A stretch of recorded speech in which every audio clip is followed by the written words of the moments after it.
Morning friends. इसके पहले वाले लेक्चर में हमने क्या देखा था? Trivial solution, non trivial solution, homogeneous system, non homogeneous system, many solution, unique solution, no solution, बहुत सारे देखा था, है ना। अब उसका एप्लीकेशन देखो, यही क्वेश्चन है। आइए, कुछ बच्चे ऐसे होते हैं थ्योरी पढ़ लेते, सोचते वाह वाह हो गया ना। देखो, ये आपका 2 क्वेश्चन है। आज मैं 2 क्वेश्चन डिस्कस करूंगा ना, सब चीज़ आपको समझ में आ जाएगा। कहता है find the solution of the system, यही दिया रहेगा आपको। सॉल्यूशन आप निकाल लो। सॉल्यूशन तो निकाल लेंगे, कैसे निकालेंगे? कोई कहेगा भाई तीनों को हम क्या करेंगे, 1 2 3, ये तीनों को है, 3 ठो इक्वेशन है, 3 ठो अननोन है, एक्स और जेड की वैल्यू निकालनी है, निकाल लेंगे। इन दोनों को सॉल्व करोगे, इसमें इक्वेशन लाओगे, इसको सॉल्व करोगे, ले आओगे। लेकिन उसमें थोड़ा सा लंबा हो जाता है। अगर डिटर्मिनेंट के ऊपर आपका कमांड है, कमांड है सिर्फ डिटर्मिनेंट निकालना है आपको। अगर डिटर्मिनेंट निकालना आपको पता है तो एक नंबर आराम से बन जाएगा। करना क्या है, देखो क्वेश्चन नंबर 1 कैसे डिस्कस होगा। सबसे पहले क्या है कि find the solution of system. इसके पहले वाले लेक्चर में हमने देखा था कि भाई इस तरह का कोई सिस्टम दिया हुआ है तो कुछ नहीं करना है, हमें कैपिटल डी निकालना है, D1 निकालना है, D2 निकालना है और D3 निकालना है। तो कैपिटल डी क्या होता था, डिटर्मिनेंट ही तो होता था। किसका? इसका, इस वाले का। तो 1 1 1, देखो 1 1 1, यहाँ क्या होगा 1 2 3, 1 2 3, यहाँ क्या होगा 1 3 5, 1 3 5, यही तो होता था। अच्छा, अगर मैं इस D1 की बात कर लूँ, तो D1 क्या होता था भाई, लास्ट वाला पहले रख दो 1 4 7, बाकी यहाँ से उठा लो 1 2 3, 1 3 5। अब मैं D2 की बात कर लूँ तो हम क्या करते थे, बीच में रखते। D2 मतलब सेकंड नंबर पे आएगा, फर्स्ट नहीं सेकंड नंबर पे आएगा। कौन आएगा सेकंड नंबर पे? ये वाला 1 4 7, मेन तो यही है 1 4 7, तो यहाँ आएगा 1 4 7। बाकी इससे उठाना है 1 1 1 1 1 1 उठा लिया, 1 3 5 उठा लिया, 1 3 5 उठा लिया। अब यहाँ से D3 उठा लो। D3 का मतलब तीसरे नंबर पे आएगा। कौन आएगा? ये वाला 1 4 7, तो 1 4 और 7। बाकी यहाँ से उठाना है 1 1 1 1 2 3, 1 1 1 1 2 और 3। इसके बाद हम लोग क्या करते हैं, इसके बाद इसका डिटर्मिनेंट फाइंड आउट करते हैं। कर लो। इसका डिटर्मिनेंट जब फाइंड आउट करोगे तो इसके लोग हम क्या कर रहे हैं, एक्सपेंड कर रहे हैं। अगर हम इसके लोग एक्सपेंड कर देंगे तो 1 तो यही रह जाएगा। देखो 5 दूनी 10 और 10 माइनस 9 हो जाएगा 1, फिर देंगे -1, फिर यहाँ पे ये ख़त्म, 5 माइनस हो गया आपको 2, फिर देंगे +1, ये ख़त्म 3 और -2 हो गया 1। जब इसको सॉल्व करेंगे तो 1 - 2 + 1 ले 0 हो गया, 0। कहानी हो गया ख़त्म। अब अगर डी, अच्छा इसके बाद मैं बताता हूँ भाई, जैसे ही मेरे पास ऐसा कुछ क्वेश्चन आता है तो हमें क्या करना पड़ता है, हमें 3 चीज़ देखना पड़ता है। क्या क्या देखना पड़ता है? पहला देखना पड़ता है क्या D0 = 0 है। अगर D0 = 0 है तब तो हम कह देते हैं कि ये यूनिक सॉल्यूशन हो जाता है। इसके बाद हमें देखना पड़ता है कि क्या D = 0 है। अगर D = 0 है तो मेरे पास 2 केस बनते हैं। पहला केस क्या बनता है कि D1 D2 और D3 सब के सब को निकालो, और सब के सब अगर 0 हो गया तो ये मैनी सॉल्यूशन हो जाता है। लेकिन एक और केस क्या बनता है कि अगर D1 D2 और D3 में से कोई भी एक नॉन जीरो हो गया तो नो सॉल्यूशन बन जाता है ये। तो मेरे या ये आता है तो हम लोग तो खुश हो जाते हैं कि अरे यूनिक सॉल्यूशन मिल गया, जियो। लेकिन D = 0 आ गया तो मुझे 2 चेक करना पड़ेगा। मतलब कि हमको अब ये होगा कि ये होगा, कैसे डिसाइड होगा? इन सब को निकालने के ऊपर। सबका निकाल लो। जब इसका डिटर्मिनेंट निकालोगे, देखो डिटर्मिनेंट आप लोग निकालना, ठीक है। अब मैं डिटर्मिनेंट नहीं निकालने जाऊँगा, मैं डायरेक्ट बता देता हूँ डिटर्मिनेंट क्या होता है इसका, ठीक है। क्योंकि वीडियो है ना, लाइव है तो मैं बता भी सकता था। वीडियो में डिटर्मिनेंट आप लोग निकालोगे नहीं तो कैसे चलेगा काम? डिटर्मिनेंट निकालो तब चलेगा काम बउआ। क्या आया था डिटर्मिनेंट? लो 1 4 7, खुदा पहाड़ और निकला चूहा। इसका भी डिटर्मिनेंट निकालोगे ना तो ये भी 0 आएगा। इसका भी डिटर्मिनेंट निकालोगे तो ये भी 0 आएगा। इसका भी डिटर्मिनेंट निकालोगे तो ये भी 0 आएगा। निकाल के देख लेना। अब मेरे पास केस क्या आ गया कि D1 D2 D3 तीनों के तीनों क्या आ गया, जीरो आ गया। इवन इवन इवन मेरे पास D भी जीरो आ गया, D1 D2 और D3 सब के सब जीरो आ गया। तब क्या बोलेंगे भाई, सब जीरो आ गया तो वाह वाह मैनी सॉल्यूशन होगा। क्या होगा, मैनी सॉल्यूशन होगा। तो मैनी सॉल्यूशन तो होगा, लेकिन अब मैनी सॉल्यूशन क्या होगा वो हमको निकालना पड़ेगा। तो अब देखो यहाँ से ध्यान से, जैसे ही मुझे ये पता चल गया कि यहाँ मैनी सॉल्यूशन होने वाला है, अब हम उस मैनी सॉल्यूशन को निकालने की कोशिश करेंगे। तो मैनी सॉल्यूशन तभी होगा जब कोई ना कोई टर्म पे कोई चीज़ डिपेंड करेगा। हम किसी को के मान लेंगे, या तो एक्स को, या तो वाई को, या तो जेड को। सबसे आसान क्या होता है, जेड को के मान लेना। किसी एक को के मानेंगे और ये जो 3x3 मैट्रिक्स बन रहा था उसको अब हम लोग 2x2 मैट्रिक्स में कन्वर्ट कर देंगे। ठीक है, और कन्वर्ट करने के बाद एक्स वाई जेड की वैल्यू निकाल लेंगे। कैसे निकालेंगे, ध्यान दो। यहाँ तक तो लिख लिया होगा तुम लोग, नहीं लिखा है तो वीडियो पॉज करके पहले करके लिखो। अब देखो क्या करने वाले हैं हम, इसको पहले तो हम इरेज कर देते हैं। चूंकि हमारे पास सब के सब जीरो आ गया, ये भी क्वेश्चन नंबर पहला ही सॉल्व हो रहा है। चूंकि हमारे पास इस क्वेश्चन नंबर 1 के लिए डी भी जीरो आ गया, D1 D2 और D3 भी जीरो आ गया, सब के सब जीरो आ गया, तो हम पता है कि अब तो ये बनेगा मैनी सॉल्यूशन। जैसे ही मैनी सॉल्यूशन बनेगा ये, तो अब हमें क्या करेंगे कि किसी न किसी एक को के मान लेंगे। जैसे मान लो कि z इजकल टू के। जैसे ही z इजकल टू के माने तो ये वाला जो इक्वेशन है हमारे पास, मतलब अब जो हमारे पास सिस्टम है वो सिस्टम क्या बन गया हमारे पास, ये बन गया। देखो x प्लस वाई और प्लस का के इजकल टू 1। अगला सिस्टम क्या बना, x plus 2y plus 3k equal to 4, x plus 3y plus 5k equal to 7। ये बन गया सिस्टम। ये क्या है, के जो है एनी आर्बिट्री कांस्टेंट है, कोई भी कांस्टेंट मान लिया। ठीक है, अब क्या करेंगे, इसको और बेटर हम क्या लिख सकते हैं, इस के को हम इधर ले आए तो माइनस का के हो जाएगा और ये इधर हट जाएगा। इस के को इधर ले आएंगे तो माइनस का 3k हो जाएगा और ये वाला हट जाएगा। ये जब इधर लाएंगे तो माइनस का 5k होगा और ये वाला हट जाएगा। तो कहने का मतलब है कि इतना इजकल टू इतना हो गया, इतना इजकल टू इतना हो गया। अब ये जो है ना, ये एज ए कांस्टेंट काम करेगा, मतलब D1 D2 D3 काम करेगा अब ये। और ये क्या बन गया, एक्स वाई में वेरिएबल्स, मतलब 2 में बन गया। अब फिर से यहाँ पे निकालो कैपिटल डी। तो कैपिटल डी कैसे निकलता था, 2 × 2 में।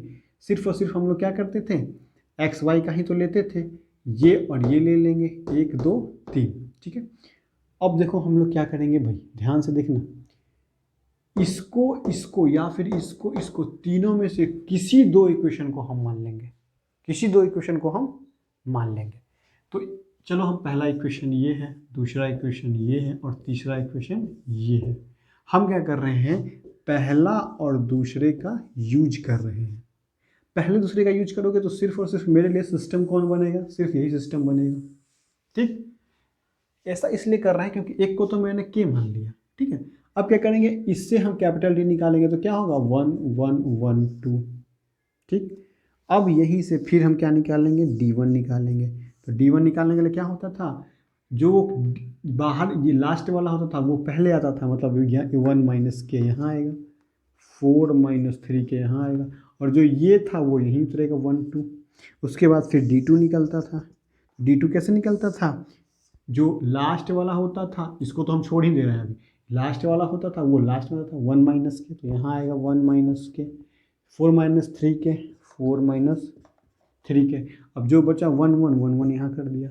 अब फिर से वही वाला कॉन्सेप्ट, D1 D2 आ गया हमारे पास। अब क्या करेंगे, इसका डिटर्मिनेंट निकाल लेंगे। जैसे ही डिटर्मिनेंट निकालोगे तो क्या हो जाएगा, दिस माइनस दिस, मतलब 2 माइनस 1 इजिकल टू 1। लो डिटर्मिनेंट आ गया ये, और ये नॉट इजिकल टू 0 है। जैसे ही ये नॉट इजिकल टू 0 हो गया तो हम कह देंगे कि अब इसके लिए ये हो जाएगा यूनिक सॉल्यूशन। मगर मेन फंक्शन के लिए तो क्या था, मैनी सॉल्यूशन था। लेकिन इस वाले के लिए क्या होगा, यूनिक सॉल्यूशन होगा। क्या होगा हम देखते हैं। अब इसका डिटर्मिनेंट निकालो, इसको इससे मल्टीप्लाई करो, 2 माइनस 2 के माइनस का 4 और प्लस का हो जाएगा 3 के। तो यहाँ क्या हो जाएगा देखो, के हो जाएगा और ये आपका माइनस का 2, के माइनस 2 हो गया। इसका डिटर्मिनेंट निकालो, 1 से है तो 4 माइनस 3 के और माइनस करेंगे तो 1 प्लस के हो जाएगा, 1 प्लस के हो जाएगा। कितना हो जाएगा देखो, 4 माइनस 1 मतलब 3 यहाँ हो गया और के की बात करें तो माइनस 2 के हो गया। ठीक, अब ज़रा ध्यान से देखो, अब चूंकि इसके लिए तो यूनिक सॉल्यूशन था ना, तो जब इसके लिए यूनिक सॉल्यूशन था तो अब मेरे पास जो यूनिक सॉल्यूशन है वो क्या आता था, एक्स की वैल्यू आती थी। एक्स की वैल्यू क्या आती थी, कैपिटल D1/D आती थी। तो कैपिटल D1 क्या था, कैपिटल D1 इसके लिए देखो क्या है, k-2, तो k-2 और कैपिटल D कितना 1, तो ये दे दिया 1। अच्छा y क्या हो जाएगा, कैपिटल D2/D। कैपिटल D2 कितना था, कहाँ है कैपिटल D2, ये रहा कैपिटल D2, 3 माइनस 2 के, ये हो जाएगा 3 माइनस 2 के डिवाइड में 1। और z निकालना था, तो z तो हम पहले से ही k मान रखे थे। ये देखो, अब देखो यहाँ पे यही तो मेरा सोल्यूशन आ गया। क्या आ गया, सोल्यूशन आ गया। कहने का मतलब ये ऑल के ऑल डिपेंड्स कर रहा है किस पे डिपेंड्स कर रहा है, द वैल्यू ऑफ के पे डिपेंड कर रहा है। मतलब के का जो भी वैल्यू ले लो, के का अगर एक वैल्यू लोगे तो एक्स की वैल्यू, वाई की वैल्यू, जेड की वैल्यू अलग अलग आएगी। तो जितना के का वैल्यू उतना एक्स वाई जेड का वैल्यू। इसका मतलब कि के का इनफाइनाइट वैल्यू हो सकता है तो एक्स वाई जेड का भी इनफाइनाइट वैल्यू हो सकता है। तो क्या हो गया, बहुत सारे सॉल्यूशन हो गए, मैनी सॉल्यूशन इसी को तो कहते हैं। तो के इजकल टू अगर 1 लोगे तो भाई देखो एक्स इजकल टू क्या हो जाएगा, एक्स इजकल टू यहाँ पुट कर तो 1 माइनस 2 कितना हो जाएगा, -1/1 यानी कि -1। वाई क्या हो जाएगा, 1 ले रहे हैं ना तो 3 माइनस 2 1 हो जाएगा। और जेड क्या होगा, ये तो 1 ही ले रहे थे 1। तो इसका मतलब ये एक पेयर बन गया, ये एक सॉल्यूशन बन गया आपको। अब मान लेते हैं कि के इजकल टू हम 2 लेते हैं तो एक्स इजकल टू क्या हो जाएगा, एक्स इजकल टू क्या हो जाएगा, k-2 2 to 0। अच्छा वाई इजकल टू क्या हो जाएगा, 2 लिया ना, के इजकल टू 4 3 माइनस 1। और जेड इजकल टू क्या लिया था 2। देखो ये एक ऐसा सॉल्यूशन है जो कि इसको सेटिस्फाई करेगा, ये भी एक सॉल्यूशन हमको मिल गया। मतलब इस वाले वैल्यू को अगर इसमें पुट करोगे तो सेटिस्फाई कर जाएगा, इस वाले वैल्यू को इसमें पुट करोगे तो सब के सब सेटिस्फाई कर जाएंगे। तो इसी को मैंने, अच्छा के का वैल्यू 1 2 3 4 5 कुछ भी लेते चले जाओ, मतलब ये डिपेंड कर रहा है के पे, तो ये मैनी सॉल्यूशन हो गया। बात समझ में आई, चलो इसको नोट करो, इसको कहते हैं मैनी सॉल्यूशन। अच्छा अगर मान लो एक चीज़ बता देते हैं, अगर मान लो यहाँ तो D1 × 0 आ गया ना, अगर जहाँ D1 × 3 मान लो कि D1 × 3 अगर 0, तीनों में से कोई एक नॉन जीरो आता ना तो वही कहते नो सॉल्यूशन, हम सॉल्यूशन नहीं निकाल सकते, वही मेरा सवाल खत्म। लेकिन तीनों जीरो आ गया तो लफड़ा में पड़ गया तो मैनी सॉल्यूशन। अब क्वेश्चन में क्या दिया रहेगा, एक्स वाई जेड की वैल्यू जो है -1 2 1 ये दिया रहेगा, या फिर 0 -1 2 दिया रहेगा, या फिर के। अब जो है के की प्रत्येक वैल्यू को पुट करके हमें एक्स वाई जेड का जो एक सिस्टम वैल्यू निकालना है, उसको हमें ऑप्शन में देख लेना है कि कौन सा के का वैल्यू पे हमें वैल्यू दिया हुआ है। समझे, वही चीज़ हमें देखना है। जनरली के की वैल्यू 1 2 या फिर -2 पे निकल जाता है। चलो नोट करो इसको, हो गया नोट। अब चलिए हम लोग देखते हैं क्वेश्चन नंबर 2, ये क्या कहता है। ये एक अलग टाइप का क्वेश्चन है। देखो क्वेश्चन नंबर 2 ये कहता है कि भाई हमें दिया हुआ है f(x) = ये फंक्शन दिया हुआ है, और f1 = 8 दिया हुआ है, f2 = 11 और f-3 = 6 दिया हुआ है। तो हम क्या करेंगे भाई, जो जो वैल्यू दिया उसको पुट कर दो। f1 = 8 दिया हुआ है ना, इसका मतलब है कि x के जगह पे जब 1 पुट करोगे तो वैल्यू 8 हो जाएगी। तो x के जगह पे 1 पुट करो, तो 1 पुट करोगे तो a हो जाएगा, यहाँ b हो जाएगा, c हो जाएगा।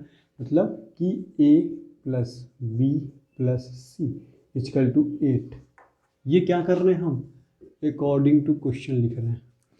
ये हो गया। अब अगर f2 = 11 दिया हुआ है तो जहाँ जहाँ x है वहाँ वहाँ 2 पुट कर दो, तो यहाँ 2 पुट कर दो तो क्या होगा 4a, तो लिख देंगे हम 4a plus 2b plus c equal to 11। अब उसके बाद एफ ऑफ -3 इजकल टू 6 दिया हुआ, जहाँ जहाँ एक्स है वहाँ -3 पुट करो, -3 पुट करो तो या 9a हो जाएगा। यहाँ पे -3 पुट करोगे तो -3b हो जाएगा, प्लस का c तो c है, इजकल टू कितना हो जाएगा 6 हो जाएगा। अब देखो हमें ए बी सी में दे दिया गया है, क्या दे दिया गया है ए बी सी में, दिख रहा है जी, हाँ दिख रहा है। ए बी सी में हमें दिया हुआ है, क्या दिया हुआ है ए बी सी में हमें, सिस्टम दिया हुआ है। देखो अब ये सिस्टम हमारे पास बन गया, ठीक है। अब ये हमारे पास क्या बन गया, सिस्टम बन गया। जैसे ही ये सिस्टम बन गया ना, तो ध्यान से देखो, निकालना क्या हमें अल्टीमेटली एफ ऑफ जीरो निकालना है। एफ ऑफ जीरो अगर हमें निकालना है तो इसका मतलब है कि जहाँ पे एक्स है वहाँ पे जीरो पुट करो। जैसे ही x जहाँ पे है वहाँ जीरो पुट करेंगे तो ये जीरो हो जाएगा, ये जीरो हो जाएगा, बचेगा क्या c।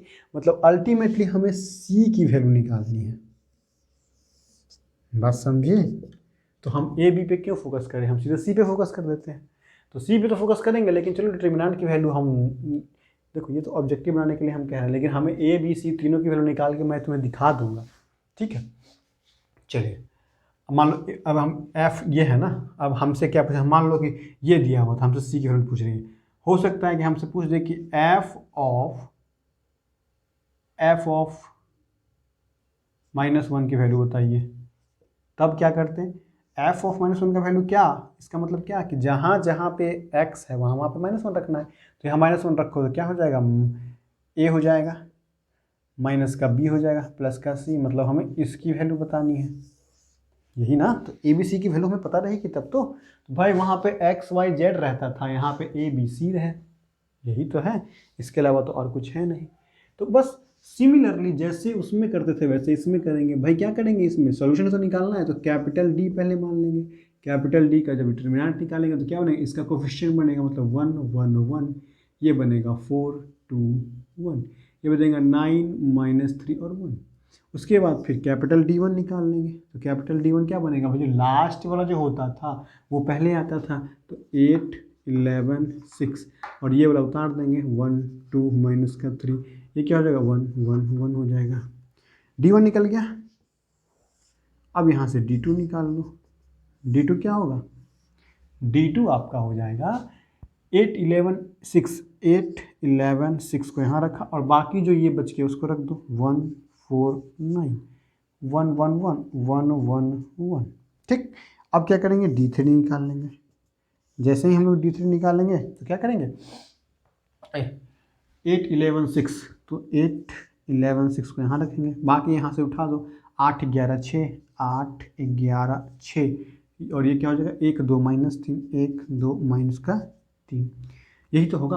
अब मेरी प्रायोरिटी क्या, डिटरमिनेंट निकालो डिटरमिनेंट। 1 यहाँ रखा, ये देखो 2 + 3, फिर -1 रखा, इसके अलॉन्ग हम एक्सपेंड कर रहे हैं, ये और ये ख़त्म, 4 -9, 4 -9, फिर प्लस माइनस प्लस 1, फिर यहाँ से ऐसे ऐसे ख़त्म, तो 4 × 12 -12, और माइनस में 18 -18, तो यहाँ से क्या हो जाएगा 3 2 5 5, और ये माइनस तो प्लस का 5, और यहाँ पे 12 18 10 20 30 हो गया, तो माइनस का 30। तो कहने का मतलब कि 10 तो माइनस का 20, यानी कि नॉट इक्वल टू 0 आ गया। तो अगर जैसे ही नॉट इक्वल टू 0 आ गया तो हम कह देंगे वाह, ये तो मेरे लिए बहुत अच्छा हो गया कि यूनिक सॉल्यूशन बन गया, मेरे पास यूनिक सॉल्यूशन बन गया। और वो सॉल्यूशन क्या होता था, x इजकल टू क्या होता था, x is equal to capital D1/D होता था। लेकिन यहाँ x नहीं देकर के किस में वेरिएबल है, a में, x y z होता था, बट यहाँ क्या है a b c है। तो ये x की वैल्यू ना निकल के क्या निकलेगा, a की वैल्यू निकलेगी, और b की वैल्यू क्या निकलेगी, कैपिटल D2/D निकलेगा, c की वैल्यू क्या निकलेगी, कैपिटल D3/D निकलेगा। बात समझे। तो भाई D1 को तो आपको निकालना पड़ेगा इसका डिटरमिनेंट, D2 को भी आपको निकालना पड़ेगा इसका डिटरमिनेंट, D3 का भी आपको निकालना पड़ेगा इसका डिटरमिनेंट। निकालो इसका डिटरमिनेंट कितना आता है, हम तो देख के बता देंगे तुमको।